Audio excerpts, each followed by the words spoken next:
ओ मेरे बालेपन के यार सुदामा कैसे आए। ओ मेरे बालेपन के यार सुदामा कैसे आए। सुदामा कैसे आए, सुदामा कैसे आए। ओ मेरे बालकपन के यार सुदामा कैसे आए। हे बेटे मेरे लेते जाइए सीख कामिया तेरे आवेगी। हे बेटे मंगते के घालिए भीख के बरकत धन में आवेगी। ये बात मैं छोरी लोगों आज छोरा ते कम कोन्या। जो नारी ने अबला समझे छोटी सोच परानी की। इतिहास भी गवाही दे रहा जोसियाली रानी की। उड़ जा रे उड़ जा रे काले से काग मेरी माँ ने जाके कह दिए। हो तेरी बेटी कहूँ आनंद लाल तेरी बेटी मांगे पी लिया।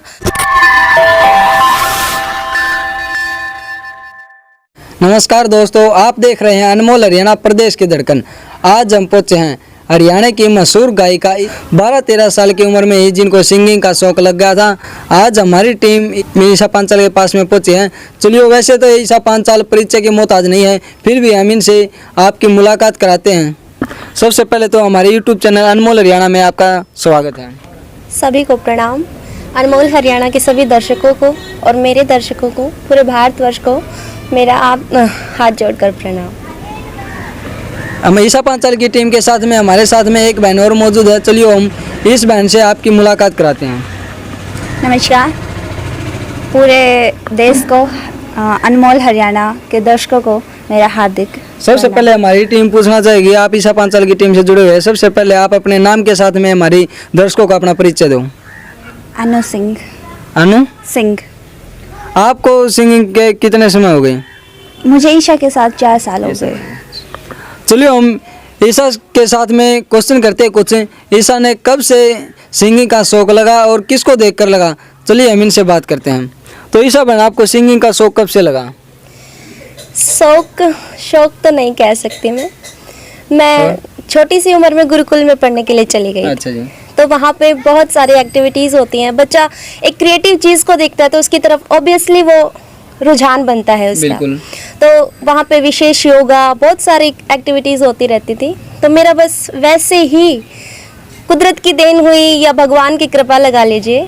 वहाँ पे हमारे गुरुजी थे एक जो संगीत सिखाते थे। बिल्कुल। तो जब कभी मुझे मम्मी की याद आती थी, मेन बात यह है कि मैं वहाँ पे अकेले रहते थे, मम्मी पापा नहीं होते थे, वैसे भी छोटे थे, तो कभी मम्मी की याद आती थी तो ही मैं हारमोनियम लेके वहाँ पे बैठती थी। और इसीलिए मैं संगीत के लाइन में आई थी। वहाँ पे जब क्या होता था कि शाम के टाइम वहाँ पे एक क्लास ली जाती थी म्यूज़िक की, तो उस टाइम मैं वहाँ पे जाती थी।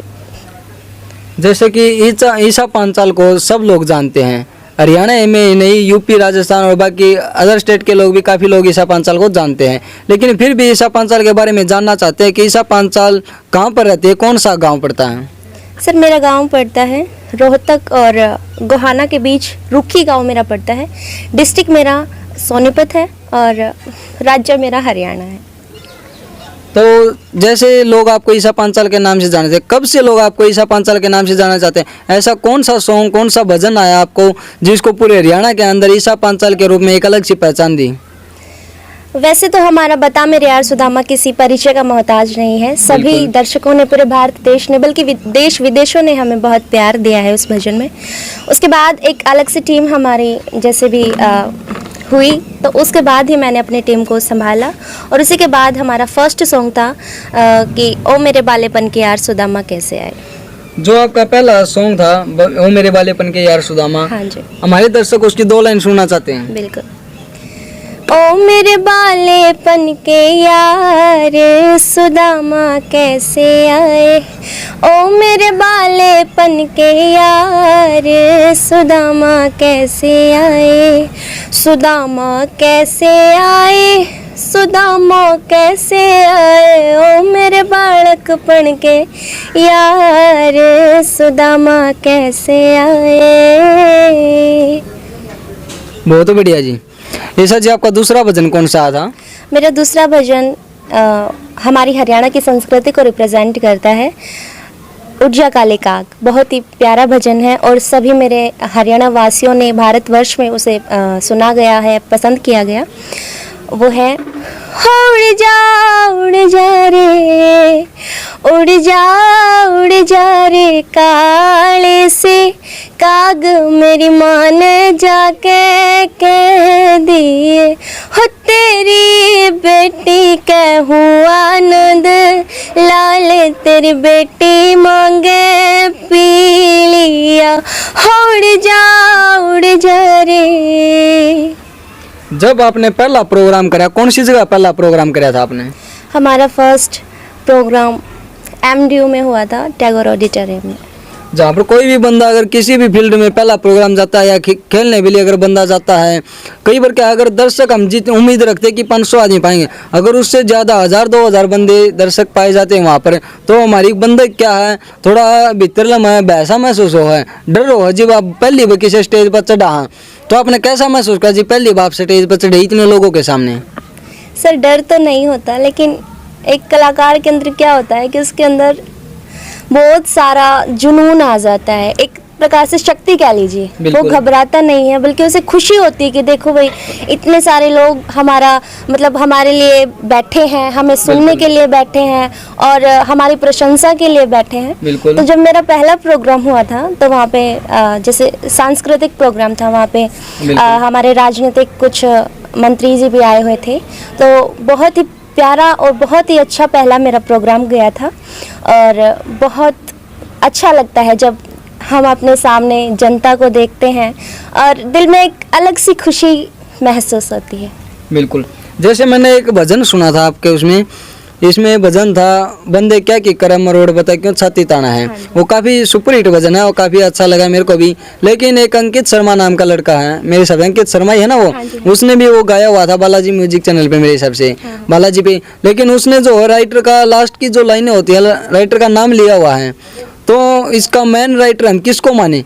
मैं इसका राइटर कौन है इस भजन का? या वैसे अच्छा है, ठीक है, आप कोई भी भजन कॉपी कर लेते हो, गाते हैं, अच्छा अच्छी बात है, लेकिन इसका हम राइटर किसको माने? इसका दायित्व किसको जाना चाहिए? इसका जो इस गाना है, इसका जन्मदाता कौन है?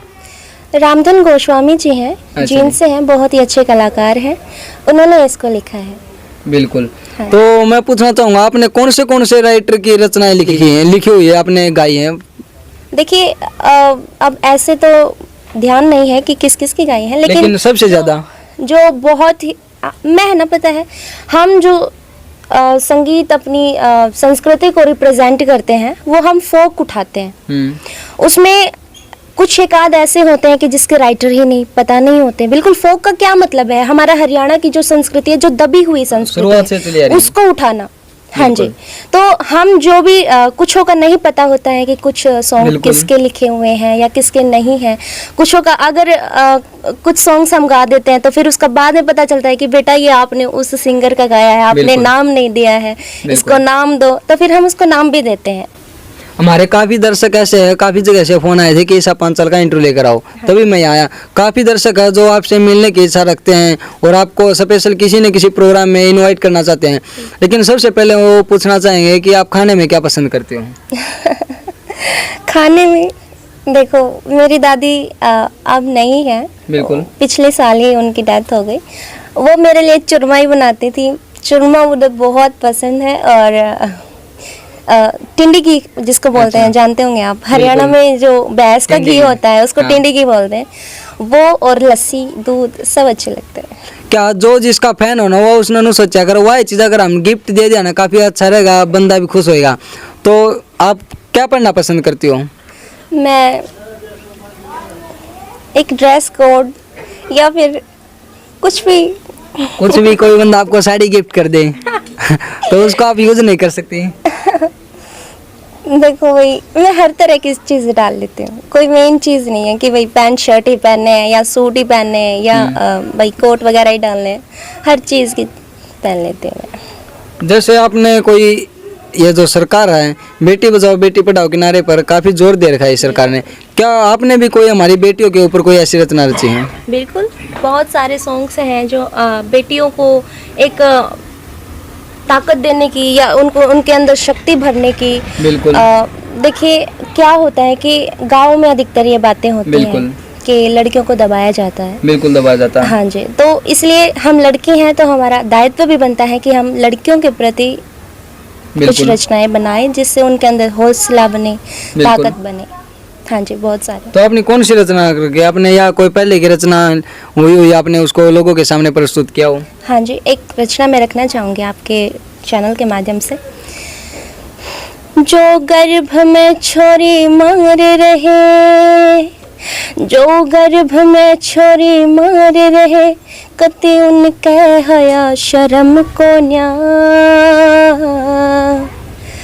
किसे बात में छोरी लोगों आज छोरिया ते कम को न्या, कि किसे बात में छोरी लोगों आज छोरिया ते कम को न्या। जो नारी ने अबला समझे छोटी सोच प्राणी की, इतिहास भी गवाही दे रहा जोसियाली रानी की। सामने आके लड़ ले हिर, सामने आके लड़ ले, दुश्मन में इतना दम को न्या,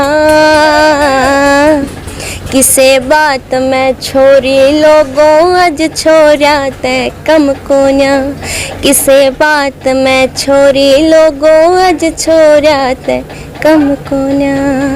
बहुत बढ़िया जी, बहुत बढ़िया। तो जब आप प्रोग्राम करने जाते हो, एक एक दो दो दिन भी कई बार ऐसा हुआ होगा कि आपको घर आए हुए हो गए होंगे? हाँ जी, हाँ जी, बहुत दूर दूर से प्रोग्राम आते हैं वैसे। तो इसमें अपने गांव का और इसमें अपने परिवार का कितना के सहयोग मिला आपने? देखिए, किसी भी चीज़ में, चाहे आप स्पोर्ट्स लगा लीजिए या बिल्कुल। कलाकारी या सिंगिंग लगा लीजिए, हर चीज़ में जो परिवार का सपोर्ट होता है बहुत मेन होता है। बिल्कुल। बहुत बड़ी चीज़ होती है। तो मुझे मेरे परिवार का, खासकर मेरी माँ का बहुत ज़्यादा सपोर्ट है। इसी बलबूते पर, मेरी माँ के सपोर्ट से, मेरे पापा के सपोर्ट से ही मैं आज आपके सामने हूँ। परिवार में सबसे ज्यादा प्रेम कौन करता है आपसे? प्रेम तो परिवार में सभी करते हैं एक दूसरे सबसे से। ज्यादा वही बात है, किसी की माँ नु चाह कर मेरी बेटी नहीं आ जाती, कई वो के हम माँ बाप में भी हो जाया कर, कोई बाप बेटा तो बाप का प्यारा हो, हर बेटी माँ की प्यारी हो। आपने कौन ज्यादा प्रेम करा फिर भी? प्रेम तो पापा भी करे हैं, मम्मी भी। ना कोई ना कोई एक तो जरूर करे हैं। मेरे पापा ही मुझे ज्यादा प्रेम करते हैं। तो मम्मी किसकी प्यारी है ज्यादा? मेरी प्यारी मम्मी है। पापा की प्यारी मैं हूँ। अच्छा, आप लेकिन आप मम्मी को प्यार करते, मम्मी नहीं करती? मम्मी करती है। मम्मी करती है? हाँ। तो आप कितने भाई बहन हो? हम 3 बहनें, 1 भाई। 3 बहनें हैं। जब कई बार क्या होता है, कोई किसी भी फील्ड में चले जाओ, हर फील्ड का बंदा एक दूसरे की टांग खींचने की जरूर कोशिश करा है। हर काम में, हर फील्ड में, हर बिजनेस में होता है ये। क्या कोई ऐसा काम भी हुआ है? कई बार क्या पड़ोसी भी ताने बाने करते हैं, लड़की बाहर जाती है। कई बार मैंने एक आधी लड़कियों के और इंटरव्यू लिए हैं, वो काफ़ी अच्छी खिलाड़ी थी, 15-15, 16-16 गोल्ड मेडल लेकर आई थी, लेकिन जब वो घर से बाहर जाती थी और भी काफ़ी लोग कमेंट करते थे और उस पर अड़ोसी पड़ोसी भी कमेंट करते थे, उसको काफ़ी परेशानियों का सामना करना पड़ रहा है। वो लड़की अभी भिवानी से हैं। तो आपके साथ भी कभी ऐसा हुआ है किसी ने ताने बाने किए हो? देखिए, ताना बानी मेरे साथ तो कभी नहीं हुई, क्योंकि हमारी एक आध्यात्मिक लाइन है। हाँ जी। इसमें क्या है कि हम एक तो बस संदेश देते हैं। बिल्कुल। और क्या होता है कि और बच्चों के साथ होता है ऐसी प्रॉब्लम, बहुत देखने को मिलती है, सुनने को मिलती है, बिल्कुल। लेकिन मेरे साथ कभी ऐसा नहीं है। तो आप प्रोग्राम पर जाते हो हाँ जी। कि एक प्रस्तुति के लिए आपको कितना टाइम मिलता है? टाइमिंग के हिसाब से होते हैं या आपको जैसे किसी ने पहले बुक कर लिया कि इसमें आना, आपको कितने प्रस्तुति की क्या कुछ डन होती है आपकी पहले? नहीं देते स्टेज से। तो वो क्या है कि एक बार हम चढ़ जाते हैं ना, हाँ। तो फिर वो कहते ही नहीं कि उतर जाओ। अच्छा। लेकिन जब दूसरे कलाकार का भी नंबर आना होता है, क्या कुछ आपकी फैन फॉलोइंग बहुत ज़्यादा है, आप लोगों को कैसे शांत करो जब वो कहेंगे कि सब बहने एक गाना और करो? तो आप क्या कहोगे उनको? उनको कहते हैं कि भाई हम आप सभी ने हमें इतना प्यार दिया है, बिल्कुल। तो आप सभी का फर्ज बनता है कि आप औरों को भी सुने, उन्हें भी बिल्कुल। अपना आशीर्वाद दें, उन्हें सही भी बात अपना प्यार दें। तो ऐसे कहते हैं। जैसे ये बहन भी ईशा की टीम की मेंबर भी है और इसकी सगी बहन भी है, हम बताना चाहेंगे आपको। सबसे पहले हम ये पूछेंगे, आप ईशा से छोटी या बड़ी हैं? मैं ईशा से बड़ी हूँ। आप ईशा से बड़ी हो, कितने साल बड़ी हो? 3-4 साल। 4 साल बड़ी हो। तो जैसे कि ईशा बहन तो ये गायकी में है, भजन गायकी अच्छी करती है और आप भी साथ में ही करती हो, लेकिन आपके मन में कभी ऐसा नहीं आया? कई बार क्या होता है, हम काफ़ी दिल लगाकर मेहनत से भजन को तैयार करते हैं, दिन रात न जाने 6-6 महीने एक भजन को तैयार करने में लग जाते हैं, लेकिन उसका कई बार क्या होता है, उतने व्यू नहीं आ पाते। कई बार देखने को मिली हमें ये चीज़ें, मेरे साथ में भी कई बार हुआ है। कहीं दूर जाए, हो सकता है उस वीडियो के व्यू ना आए, उसका घर में कोई छोटी मोटी वीडियो बनाते हैं उसके व्यू आ जाते हैं। आपके मन में कभी ऐसा नहीं आया कि आजकल जो गाने चले हुए हैं, ऊटपटांग गाने चले हुए हैं, क्यों ना कोई ऐसी रचना की जाए जिससे ऐसे रचना भी रचे, जो गाने में जो हरियाणवी गाने ये भी रच दिया, जिससे अपने व्यू हो जाए और ज़्यादा फॉलोवर भी हो जाए?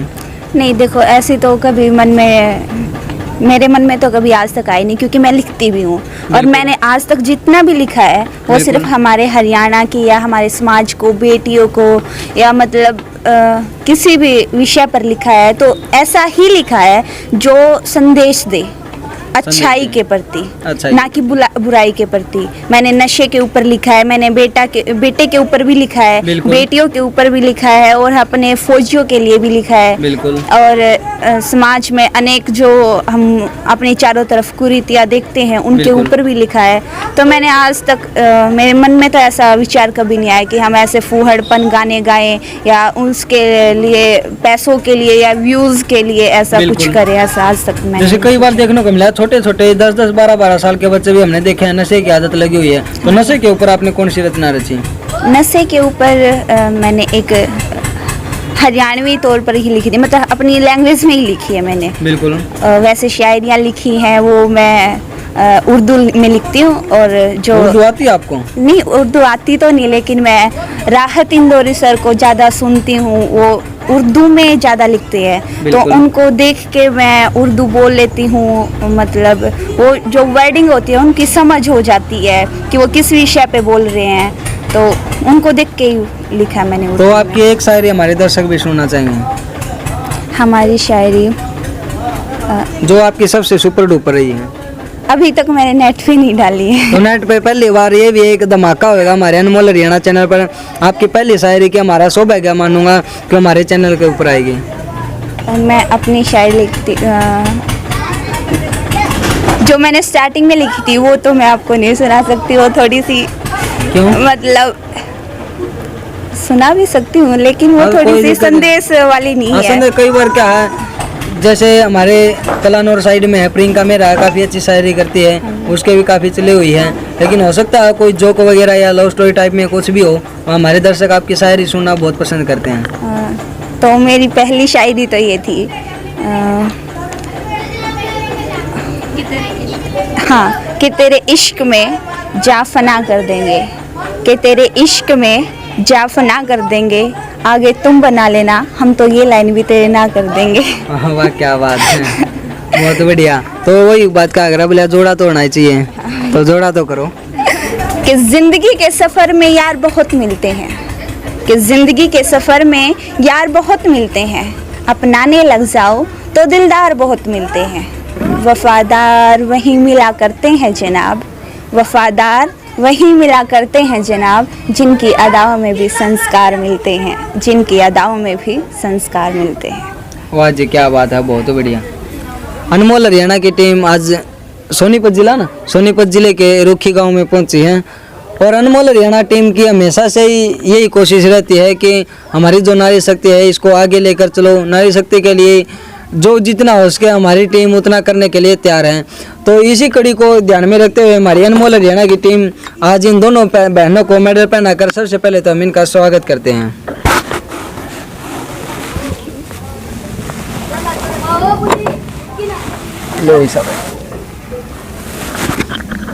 तो बहन जी आपने शायरी लिखना कब स्टार्ट की? मैंने लॉकडाउन का फायदा उठाया है। तो लॉकडाउन का सबसे बेनिफिट आपको हुआ है? हाँ जी, सबसे ज्यादा बोले तो 2020 में मैंने मार्च में, जैसे हम जब लॉकडाउन लगा था तो हम मुंबई गए हुए थे किसी अच्छा। प्रोजेक्ट के चलते हुए। तो वहाँ से आने के बाद फिर 22 तारीख को लॉकडाउन लग गया था और वहीं उसी दिन हम मतलब मुंबई से आए थे। हाँ। तो उसके बाद जैसे एक लगा लो कि कलाकार के लिए ऐसे लॉकडाउन लग जाना अचानक से निराशा का ही प्रतीक था वो तो। बिल्कुल। क्योंकि कलाकारों को क्या होता है कि कुछ अगर होता रहे, कुछ मिलता रहे करने को, तो वो खुश रहता है। अच्छा। और उसके बाद एकदम से बिल्कुल ये लगा लो कि ताला लग गया था। बिल्कुल। कई वर्ग के कलाकार कोई तो एकांत महसूस करा है और कोई कलाकार के हो उसका रचना बस में बैठे बैठे किसी बंदे, क्यों हर बंदे के ऊपर कोई ना कोई स्टोरी होती है। हाँ, कलाकार पता मैं नहीं एक क्या बार- रचना कर दे। मैं एक बार चंडीगढ़ जा रही थी अपने दादाजी के घर पे। तो वहाँ पे जाते हुए मैंने बस में एक लिखी थी छोटी सी शायरी, और वो इस वजह से लिखी कि 4 घंटे मुझे करनाल बस स्टैंड में वेट करना पड़ा, क्योंकि वहाँ पे कुरुक्षेत्र में पीपली में वो किसान आंदोलन की वजह से उन्होंने जाम लगा रखा था। अच्छा। तो 4 घंटे वहाँ पे बैठे, क्या करते, कभी मम्मी के पास कॉल कर दी, कभी फ्रेंड्स के पास। अभी 4 घंटे तो बिताना तो था ही। बिल्कुल। तो अब मैंने 2 शायरियाँ लिखी थी, वो अभी ध्यान नहीं आ रही हैं किताब में, अगर आप चाहो तो मैं आपको सुना सकती हूँ। चलो वो भी बाद में सुनेंगे। तो आप खाना में क्या पसंद करो हो? खाने में मैं मम्मी के हाथ की दाल बड़ी टेस्टी बनाती है। तो मम्मी के हाथ की दाल खाना पसंद करती हो?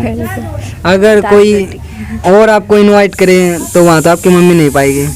हमारे दर्शकों की पसंद है कि जहाँ पर भी जाए कि उनके खाने का, क्यों आज तक मैंने जिनको इंटरव्यू लिए हैं हमारे दर्शक उस बंदे से ज़रूर जाकर मिलते हैं और उसको गिफ्ट ज़रूर देते हैं। तो आपको क्या खाना पसंद है?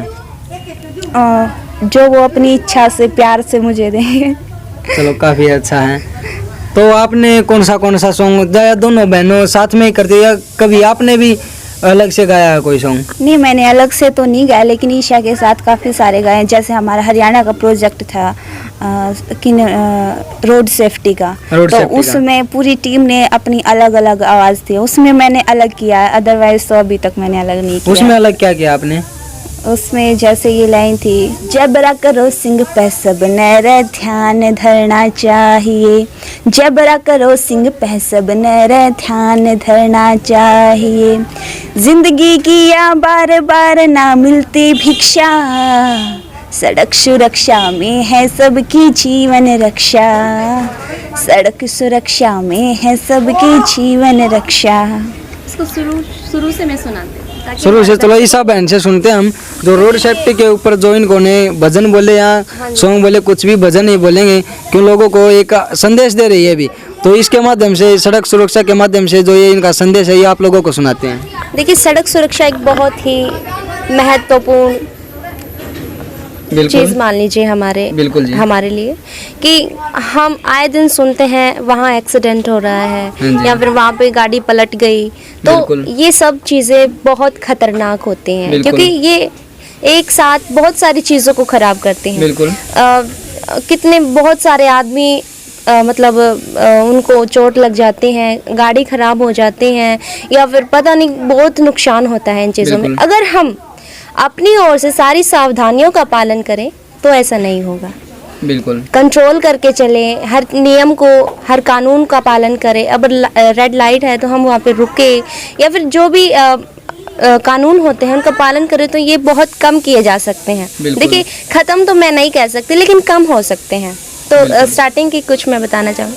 रोड पलिकड़न तय पहल्या थम कई बाता का ध्यान करो, ट्रैफिक पुलिस हम राजधारी थम इनका रे सम्मान करो, सड़क नियमों की यारो सब दो परीक्षा, सड़क सुरक्षा में है सबकी जीवन रक्षा, कि सड़क सुरक्षा में है सबकी जीवन रक्षा।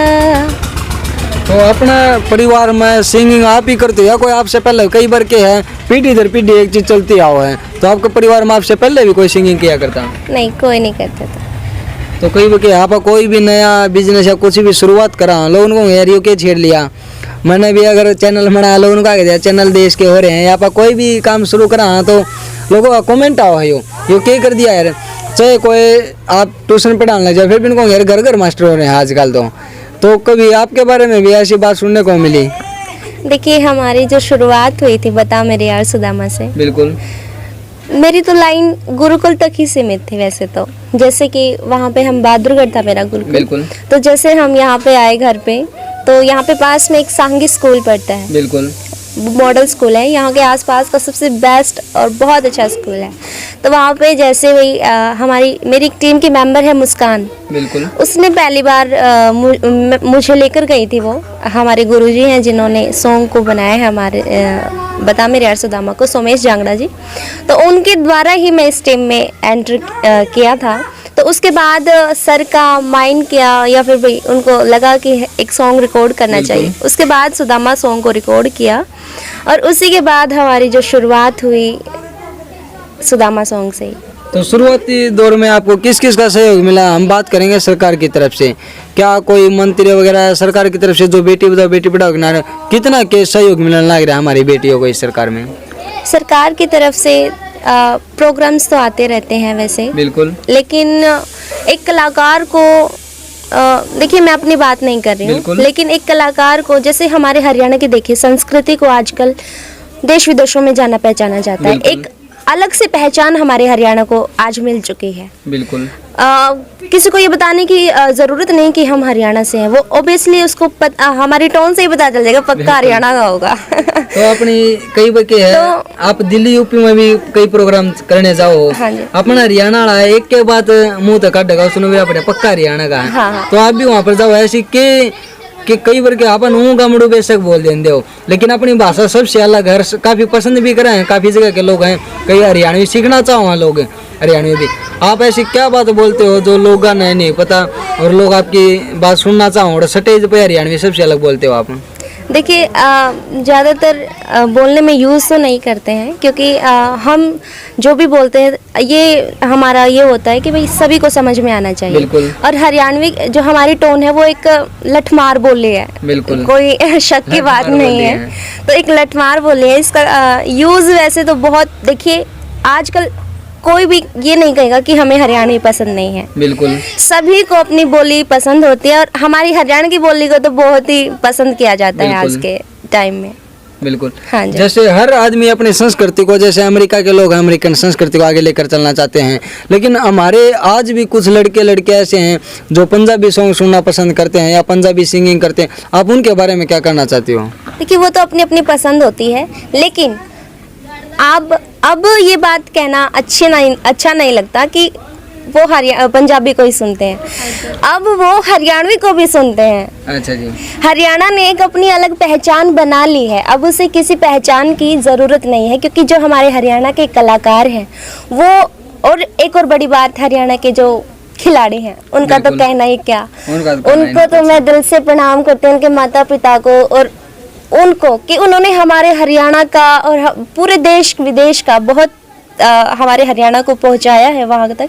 अब यहीं से लगा लीजिए हमारे भैया नीरज चोपड़ा जी, बिल्कुल हरियाणा से ही हैं, लठ गाड़ दिया। तो अब किसी चीज़ का मोहताज नहीं है, किसी पहचान का मोहताज नहीं है हमारा हरियाणा। और रही आपने जो हमसे प्रश्न किया था कि वही सरकार की क्या जो सुविधा है, तो मैं ये चाहती हूँ कि जो हमारे हरियाणा के कलाकार, जो हमारा हरियाणा की संस्कृति है वो बहुत अभी भी दबी हुई है, उसको उभारने के लिए बहुत प्रयासों की जरूरत है। तो मैं चाहती हूँ कि सरकार को ये प्रयास करने चाहिए, हमारे जो हरियाणा की संस्कृति दबी हुई है उसको उभारने के लिए प्रयास करने चाहिए और कलाकारों का साथ देना चाहिए। बिल्कुल। और ये बात मैं कहना चाहूँगी कि इस मामले में जो हमारी हरियाणा की सरकार है वो प्रयास भी कर रही है, और मैं उनसे गुजारिश करती हूँ आपके चैनल के माध्यम से कि वो थोड़ा और प्रयास करें। बिल्कुल, हाँ जी। जैसे हमारी टीम ने आपके पास में आई है, काफ़ी दर्शकों ने भी देखा, हर कमेंट भी आया करते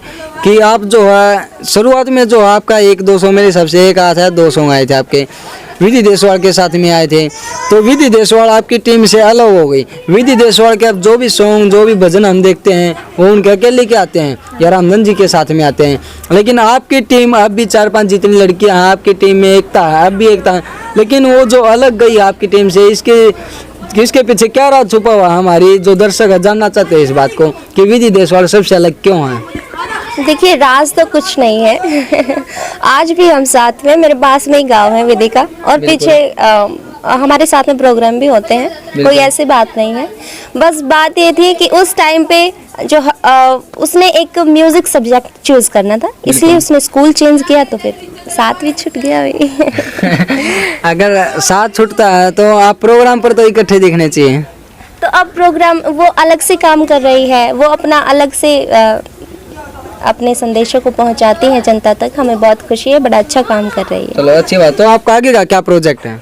हम आगे अब बहुत ही जैसे हमारे हरियाणा की संस्कृति को दादा लक्ष्मीचंद ने और मांगे राम जी, बहुत सारे हमारे पंडितों ने बहुत ही अच्छे तरीके से, बहुत ही ऐसी बातें भी कही हैं जो वही आज सच्चाई है, बिल्कुल वो उन्होंने पहले ही लिख रखी है, और जो आज हकीकत बन के हमारे सामने आ रही हैं। बिल्कुल। तो हम उन्हीं की रागनियों को अपने तरीके से थोड़ा सा ढालने की कोशिश कर रहे हैं, और कुछ रागनियां मेरी आई भी हैं। आपने सुना होगा, मेरा अभी पीछे ही सॉन्ग आया करम, बहुत ही प्यारी रागनी है, दादा लक्ष्मीचंद द्वारा ही है, और बहुत सारी रागनियां मैं तैयार कर रही हूँ, आप सभी के बीच में जल्द होंगी एंड स्टूडियो पर। और हाँ जी, जैसे कि एक टाइम था लड़कियों को बहुत कम पढ़ाते थे, लेकिन आज धीरे धीरे लड़कियां ज़्यादा पढ़ने लगी, लेकिन अब फिर से एक मैंने काफ़ी जगह देखने को मिला है, काफ़ी गांव हैं ऐसे या काफ़ी शहर बोले, लड़कियों को फिर से छोटी उम्र में शादी फिर से करने लगे। कई बार क्या करना है, एक मैं सोया ना खराब कराया करें,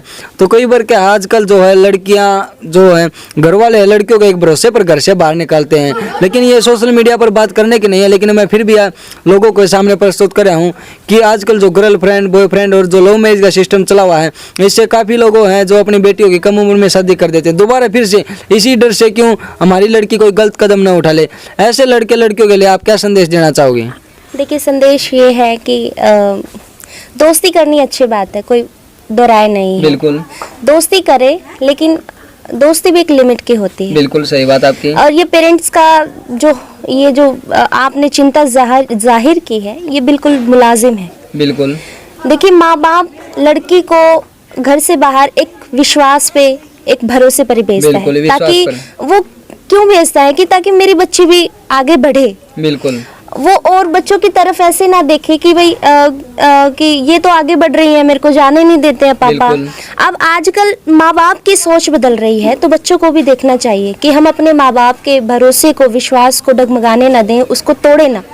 तो ये बच्चों को ध्यान में रखना है, और लड़के लड़कियों को देखना है कि भाई हमें अपने माँ बाप ने बाहर भेजा है तो कुछ ना कुछ सोच के भेजा होगा, उनको आपसे कुछ उम्मीद है, वरना माँ बाप का क्या लगता है, 1 मिनट में अंदर कुंडी लगा देंगे, आप कैसे भी नहीं निकल सकते। बिल्कुल सही बात है। मोबाइल छीन के आपको मतलब निकलने ही नहीं देंगे, फिर क्या करेंगे आप, फिर कैसे बातें करेंगे आप। तो ये अपने आप हमें सोचने की जरूरत है, हमें अपने आप अपनी सोच को बदलने की जरूरत है। देखिए दोस्ती करनी मैं नहीं मानती कि बुरी बात है, आप करें, लेकिन माँ बाप को मद्देनजर रखते हुए करें। दोस्ती तो हमारे कान्हा जी ने भी की थी। बिल्कुल शुरुआत से चलती आ रही है। हाँ जी बिल्कुल, शुरुआत से चलती। आप वाले बहन वाली बात है, दोस्ती करो लेकिन लिमिट की करो। हाँ जी। जो हमारे जो दर्शक हैं, वो आपका एक काफ़ी अच्छा भजन था जो हमारे समाज को काफ़ी अच्छा संदेश दे रहा है।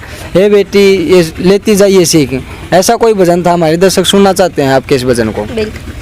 हे बेटी मेरे लेते जाइए सीख, कामयाब तेरे आवेगी। हे बेटी मंगते के घालिए भीख के बरकत धन में आवेगी। तू नंगे सिर ना हाथ डोलिए, सास ससुर के ना आग बोलिए। हे बेटी तेरा उतना बढ़ेगा मान, तो जितना शीश झुकावेगी। हे बेटी मेरे लेते जाइए सीख, कामयाब तेरे आवेगी। इसको थोड़ा आगे लेकर चलो, ये काफ़ी अच्छा भजन लगा है ये। जरूर। तो पहली रोटी गऊ की काढ़िए, बिना पेड़ा ना जावे ना दिए। हे बेटी मत करे चुगल का मान तो घर में फूट पावेगी। हे बेटी मेरे लेते जाइए सीख कामयाब तेरे आवेगी। झूठ बोलना पाप मानिए अपने ससुर ने बाप मानिए।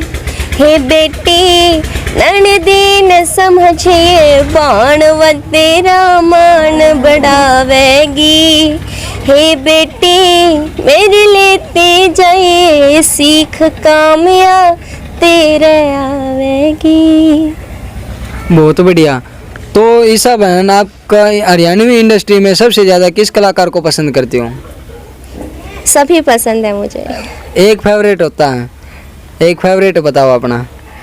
हरियाणवी इंडस्ट्री में हरियाणवी इंडस्ट्री में आपको सॉन्ग में भी बताना है और भजन गायकी में भी और राइटर में भी बताना है कि आपको किसकी रचनाएं सबसे ज़्यादा अच्छी लगती हैं। देखिए, रचनाएं अभी तक मैंने जिनकी भी सुनी है, दादा लक्ष्मी चंद जी मुझे बहुत मतलब उनको ज़्यादा सुनना पसंद भी करती हूँ। और उनकी जो लेखनी है वो बहुत ही एक अलग से कह लीजिए, बिल्कुल दिल को छू लेने वाली रचनाएं वो उन्होंने लिखी हैं, तो मैं ज़्यादातर उनको ही पसंद करती हूँ। तो ऐसा कौन सा सिंगर है जो इसके गानों में फूटता भी नहीं है और उसके डीजे पर भी बाजते हैं, जिसको आप पसंद करते हो? हरियाणवी इंडस्ट्री में ऐसा कौन? काफ़ी अच्छे सॉन्ग हो जिसको आप पसंद करती हो और उसके अंदर ऐसा सॉन्ग हो जिसको बहन बेटी भाई बहन भी इकट्ठे बैठ कर सुन सके और नाच भी इसका इकट्ठे। देखिए, अभी एक नया ट्विस्ट हमारी इंडस्ट्री में आया है, मुकेश जाजी जी। अच्छा जी। बहुत अच्छे लिखते हैं और मुझे उनकी लेखनी भी पसंद आई।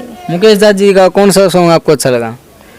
एक 52 गज का तो कहना ही क्या, उन्होंने तो रिकॉर्ड ही तोड़ दिया। 1 बिलियन हमारा फर्स्ट हरियाणवी सॉन्ग उन्होंने बना दिया, तो वही मेरा फेवरेट सॉन्ग है। वही फेवरेट है? हाँ जी। तो आपको कोई पंजाबी सॉन्ग भी सुना कभी? हाँ जी, हर तरह के सॉन्ग सुनते हैं। अच्छा जी। तो अगर हम कभी टूरिस्ट पर जाएं तो आपको कौन सी जगह सबसे अच्छी लगेगी? बात हरियाणा की नहीं है, पूरे हिंदुस्तान की। आप कहाँ पर जाना पसंद करोगी सबसे पहले? एक धार्मिक स्थल या वैसे आपको जो भी टूरिज्म अच्छा लगे। केदारनाथ। केदारनाथ की क्या ऐसी चीज़ लगी जो आपको दिल को सबसे ज़्यादा अच्छी लगी? भोलेनाथ का जो मंदिर है वो, उसकी जो लोकेशन है और उसकी जो मान्यताएं हैं, बिल्कुल एक रोमांचक सी मान्यताएं हैं। तो मेरा दिली इच्छा है कि वहाँ पे जाके खुद उसको देखूं, उसको निहारूं। बिल्कुल। हाँ जी। तो ऐसी कौन सी रचना है जो आपने रचना तैयार कर रखी है लेकिन पब्लिक के सामने नहीं आई? हम ये नहीं कहते कि हमारी देखो रचना गुप्त होती है हमारी, लेकिन फिर भी हम उसकी एक लाइन सुनना चाहेंगे कि आगे चलकर आपकी लोगों के सामने कैसा पान चल के पेशकश आएगी। तो जी, आपका अगला प्रोजेक्ट कौन सा है? एक बहुत ही अच्छी रचना है दादा जगन्नाथ जी की, उसकी कुछ लाइनें मैं रखना चाहूँगी। स्वार्थ में संसार भरा है और बीमारी कुछ ना रहे, और बीमारी कुछ ना रहे। समझदार से बैर भला, मूर्ख से यारी कुछ ना रहे, मूर्ख से यारी कुछ ना रहे। स्वार्थ में संसार भरा है। तो ईसा बहन, आपके लाइफ में आगे का क्या विचार है? क्या कुछ करना चाहती हो आप? क्या बनना चाहती हो? देखिए, वैसे तो मेरा अभी फ़िलहाल का जो संगीत का क्षेत्र है उसमें मैं अपनी हरियाणवी संस्कृति को बढ़ाना चाहती हूँ, और जो हमारी दबी हुई गीतें हैं या जो भी हमारी परंपराएं हैं उनको उभारने के लिए मैं प्रयासरत हूँ। तो मैं पूछना चाहूँगा, शादी के बारे में आपका क्या विचार है? कितनी एज, मतलब क्या कुछ एक स्टेप होता है? देखो, सबकी जीवन के अंदर स्टेप बाय स्टेप ये तो विधाता का नियम है, हमें चलना पड़ता है, चाहे मैं हो या आप हो। तो आप कितनी एज में और क्या कुछ कंडीशन, क्या कुछ अपनी योग्यता हासिल करने के बाद में शादी को ये माने कि हाँ अभी समय सही है शादी के लिए? देखिए, अभी तो मैंने कुछ नहीं सोचा है। अभी मैं सिर्फ इतना चाहती हूँ कि अपने देश के लिए, अपने हरियाणा के लिए कुछ ना कुछ करूँ, कुछ एक मिसाल बन के दिखाऊँ। तो अभी मेरा कोई शादी के प्रति कोई रुझान नहीं है। अगर कोई भी, अगर शादी के प्रति आपका भी कोई रुझान नहीं है, अगर रुझान हो भी जाएगा तो आप कैसे लड़के को पसंद करोगी? मेरा नहीं। घर वाले चूज करेंगे या आपके भी कोई, अगर कई बार क्या होता है, अगर किसी कोई बाप ड्राइवर है तो आपको ये नहीं चाहेगा कि मेरा लड़का भी ड्राइवर हो सकता है आप सिंगिंग में हो तो क्या आप सिंगिंग के लेवल में आपके हस्बैंड पसंद करोगी या फिर किसी गेम के लेवल में? देखिए मुझे इस बात का कोई आइडिया नहीं है कि मैं, या फिर मेरे तो ये पक्का ही नहीं मैं शादी करूंगी भी या नहीं। क्यों? क्योंकि मैं चाहती ही नहीं शादी करना। शादी करना क्यों नहीं चाहते? आपको ऐसा कई बार कोई है एक दूसरे के मर्द बीर की लड़ाई देख लेते हैं या कोई और ऐसी चीज़ें देख लेते हैं जिससे शादी से बिल्कुल भी मन नहीं करता। जैसे एक लड़की मैंने मिली थी 4-5 दिन पहले मिली थी, पानीपत में मिली थी। वो क्या है, कान्हा के नाम से सिंदूर भी भरती हैं। उन्होंने जैसे मीराबाई ने अपना पति मान लिया था श्री कृष्ण जी को, तो उसने भी अपना श्री कृष्ण जी को अपना पति माना हुआ है। क्या आपके अंदर ऐसे क्या चीज़, समाज की क्या चीज़ देखी जिसके अंदर आपका शादी से बिल्कुल मन दूर हो गया? देखिए ऐसी बात नहीं है, लेकिन अब मेरा पहला तो देखे, हर इंसान का कोई ना कोई गोल होता है, बिल्कुल एक एम होता है, वो बना के चलता है। तो मेरा एम पहले यही है कि सपोज करो आपका एम पूरा हो गया। नहीं, ऐसे कैसे हो गया? उसके लिए मेहनत करनी पड़ेगी। अभी रास्ते बहुत हैं जो मुझे आवाज़ दे रहे हैं, तो पहले उस पे ऊपर फोकस है और बस। तो अंत में हमारे दर्शकों को आपकी तरफ से क्या संदेश देना चाहोगे? सबसे पहले हमारी युवा पीढ़ी को क्या संदेश दोगे आप? देखिए मेरे भारत देशवासियों को मैं एक ही संदेश देना चाहूँगी कि मेरा भारत हमेशा से महान रहा है। बिल्कुल। तो मैं चाहती हूँ कि ये महान हमेशा बना रहे, और ये महान तभी बना रहेगा जो हमारे देश की युवा है वो मजबूत होगी। सबसे पहले तो मैं चाहती हूँ कि नशे को एक बार बिल्कुल त्याग दें, क्योंकि ये एक ऐसी बीमारी है जो हमारे देश को अंदर से खोखला करती जा रही है। बिल्कुल। देखिए इस बीमारी को हमें खत्म करना होगा और युवाओं को एक गोल बनाना होगा कि मैं अपने देश को वहाँ देखना चाहता हूँ कि नशा क्या है, दारू दप्पा पीना या भाई सिगरेट वगैरह का। बिल्कुल। तो ये देखिए हमारे हरियाणा में क्या होता है कि हुक्का होता है। वो एक प्रकार से अगर आप ये है क्या है कि हर शहर के लोग हैं उसको नशा ही कहेंगे। बिल्कुल नशा ही कहेंगे। लेकिन हमारे हरियाणा में ये परंपरा है कि हुक्के से क्या होता है कि चर्बी कम होती है। बिल्कुल। वो नशे हमारे तौर पर हम उसको नशा नहीं मानेंगे, नशा नहीं मानते हैं। तो ये एक प्रकार से आप लोगों की नजर में नशा है, लेकिन हमारी नजर में नशा नहीं है। तो एक बुढ़ापे की उम्र तय की गई है कि हुक्का पीना है। हुक्का पीना।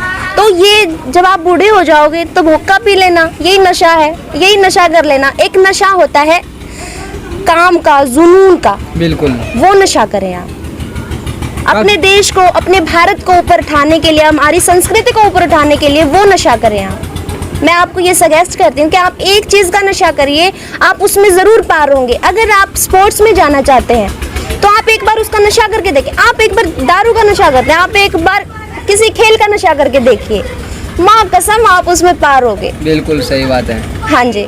जैसे आपने कहा था अभी आपका गोल पूरा नहीं हुआ है कि आजकल के जो बच्चे हैं वो कोई अपना गोल ही चूज नहीं करते कि हमें लाइफ में करना क्या है। वो जो हमारी युवा पीढ़ी है जो आज की भटकी हुई है, क्यों काम, तो अगर कोई बंदा काम करना चाहता है, कोई काम भी कम नहीं है हमारे देश में, लेकिन फिर भी लोग बेरोजगार भटक रहे हैं। वो उनका कोई गोल ही नहीं है अब तक का। वो क्या का मेन कारण माने जिससे उनका कोई गोल नहीं है, कोई लक्ष्य नहीं है। ऐसे लड़के हैं, लड़कियां हैं जिनका आज तक कोई लक्ष्य नहीं है। देखिए बात ऐसी है कि जो आज का इंसान है ना, वो बात से घबरा जाता है, छोटी छोटी चीज़ों से टूट जाता है। बिल्कुल। अब एक चीज़ को हासिल करने के लिए उसमें बहुत सारी वही दिक्कतें आती हैं, बहुत सारी चीज़ों का सामना करना पड़ता है। अब देखिए एक पैड़ी चढ़ते हैं, अगर हम गिर गए तो हम वापस जाके बैठ जाएंगे। बिल्कुल। अब उसको पार करना है तो उसको चढ़ना पड़ेगा। बिल्कुल। तो अब हम दिल तोड़ के बैठ जाएंगे तो कुछ भी नहीं होना है। बिल्कुल। भाई मेरा एक गोल था, मैं चाहता था वो गोल पूरा हो, लेकिन मेरी स्थिति, मेरी आर्थिक स्थिति खराब है, मेरी ये खराब है। अरे आप प्रयासरत तो रहिए, क्या पता भगवान कब आपका वो सपना पूरा करने के लिए क्या पता किसको भेज दे। भगवान क्या है, हमारा विश्वास है।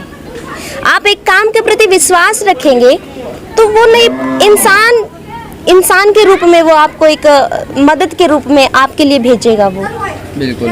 तो किसी भी चीज़ से एक तो मन ना उठाना नहीं चाहिए। कोई भी काम कर रहे हो आप उसके प्रति लगन के साथ लगे रहें। और सभी दर्शकों को यही कहना चाहूँगी कि आप लोग हमारे हरियाणा की संस्कृति को बढ़ाने के लिए हमारे कलाकारों का साथ दे, सहयोग दे। जो भी आपको कला दिखती है तो उसको ऊपर उठाने के लिए आप लोगों को क्या चाहिए कि भाई एक कलाकार का सहयोग करना।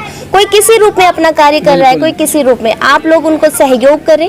और YouTube से जो जिनकी रोजी रोटी चलती है उनके लिए क्या चाहिए कि उनको एक ये मिल जाए और एक छोटा सा कमेंट मिल जाए तो दिल में बहुत खुशी होती है। तो आप लोग इस चीज़ से बिल्कुल भी न चुका करें, आप लोग ज़रूर छोटा सा कमेंट करें, लेकिन ज़रूर करें। ऐसा बहना आपका भी चैनल, हमारे दर्शक हैं जो देख रहे हैं आपके चैनल को, वीडियो को लाइक करें, चैनल को सब्सक्राइब करें। आपका चैनल बताओ किस नाम से आपका चैनल, ताकि हमारे अनमोल हरियाणा के दर्शक जितने जुड़े हुए हैं आपके नए नए भजन आते रहेंगे। हमारे अनमोल हरियाणा के दर्शक आपके चैनल को सब्सक्राइब कर लें। जी, मेरा YouTube चैनल भी है, Facebook ID भी है, इंस्टा अकाउंट भी है, ट्विटर भी है, ईशा पांचाल ऑफिशियल के नाम से है सारे अकाउंट्स। तो जिसने भी सब बहन के नए नए भजन सुनने हो तो अभी YouTube पर जाएं और ईशा ऑफिशियल के नाम से Isha Panchal official channel search करें और ज़्यादा से ज़्यादा सब्सक्राइब करें। हाँ जी, और बाकी अलग अलग कंपनियों से भी हमारे सॉन्ग्स आते हैं।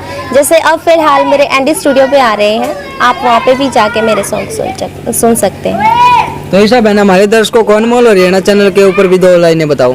ज़रूर, बहुत ही अच्छा प्रयास भैया कर रहे हैं और बहुत ही अच्छे अच्छे सवाल इन्होंने किए मुझसे, तो मुझे अच्छा लगा। और मैं आप सभी से ये गुजारिश करती हूँ कि भैया के चैनल को सपोर्ट करें, उसको सब्सक्राइब करें, लाइक करें, शेयर करें और इनका भी हौसला बढ़ाएं कि ये ऐसे ही जगह जगह पर जाकर कलाकारों को आगे बढ़ाएं। सबसे बड़ा एक अहम रोल हमारे कलाकार को आगे बढ़ाने तक का, जनता तक पहुंचाने का एक पत्रकार का होता है। इसके लिए मैं आपको बधाइयाँ देती हूँ भैया, और आपके चैनल को और आगे बढ़ने के लिए शुभकामनाएं देती हूँ। धन्यवाद बहन जी।